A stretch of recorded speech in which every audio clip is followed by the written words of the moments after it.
இது உங்கள் try your best channel. இன்றைக்கி நம்ம என்ன பார்க்க போகிறோன்னா, ஒரு டிஸ்ட்ரிபியூட்டர் எப்படி ஆட் பண்ணுறது வெஸ்டேஜில், அதை தான் பார்க்க போகிறோம். வாங்க வீடியோக்குள்ளே போகலாம். வெஸ்டேஜ் பிஒஎஸ் ஆப்குள்ளே போங்க. போனதுக்கப்புறம் டிஸ்ட்ரிபியூட்டர்னு இருக்குல்ல, அதை கிளிக் பண்ணுங்கள். அப்ளைன் ஐடினா, இப்போ யாரு கீழே நீங்கள் ஐடி போடணும்னு நினைக்கிறீங்களோ அவங்களோட ஐடியை போடுங்க. ஐடியை போட்டு வேலிடேட் கொடுங்க. வேலிடேட் கொடுத்தோடனே அவங்களோட நேமு காமிக்கும். கரெக்டாக இருக்கான்னு செக் பண்ணிக்கோங்க.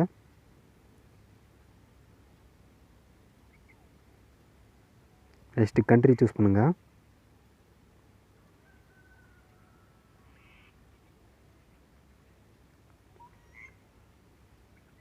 நெக்ஸ்ட்டு ஐடியை சூஸ் பண்ணுறது.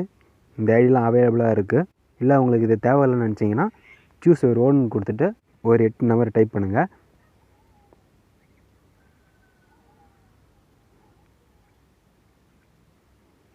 நீங்கள் கொடுக்குற 8 நம்பர் அவைலபிளாக இருந்துச்சுன்னா உங்களுக்கு அவைலபிளாக இருக்குதுன்னு காட்டும்.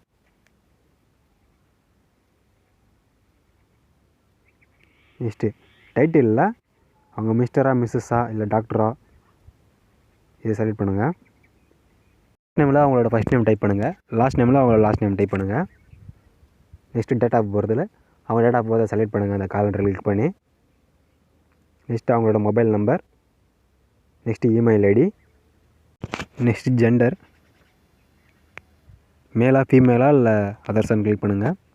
ஸ்போர்ட்ஸ்னால் கூப்பிட்ற பேர், அட்ரஸ்ஸு உங்கள் ஆதார் கார்டில் எப்படி அட்ரஸ் இருக்கோ அதே மாதிரி டைப் பண்ணுங்கள். நெக்ஸ்ட்டு பின்கோடு, நீங்கள் பின்கோடை டைப் பண்ணி கோன்னு கொடுத்தோடனே அதே சிட்டியும் ஸ்டேட்டும் காமிச்சிரும். நெக்ஸ்ட்டு கீழே கேட்டிருக்காங்க, நீங்கள் இதுக்கு முன்னாடி உங்கள் ஃபேமிலியில் யாராவது வெஸ்டேஜாக இருந்திருக்காங்களான்னு சொல்லி கேட்குறாங்க.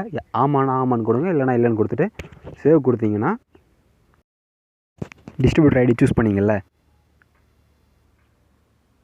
அந்த மொபைல் நம்பருக்கு அந்த ஐடியும் பாஸ்வேர்டும் எஸ்எம்எஸில் போகும். நெக்ஸ்ட்டு வந்து கேவிசி சப்மிட் பண்ணணும். எப்படி சப்மிட் பண்ணுறதுன்னு தெரிலனா ஏற்கனவே ஒரு வீடியோ போட்டிருக்கேன். அந்த வீடியோட லிங்க் டிஸ்கிரிப்ஷனில் கொடுக்குறேன்.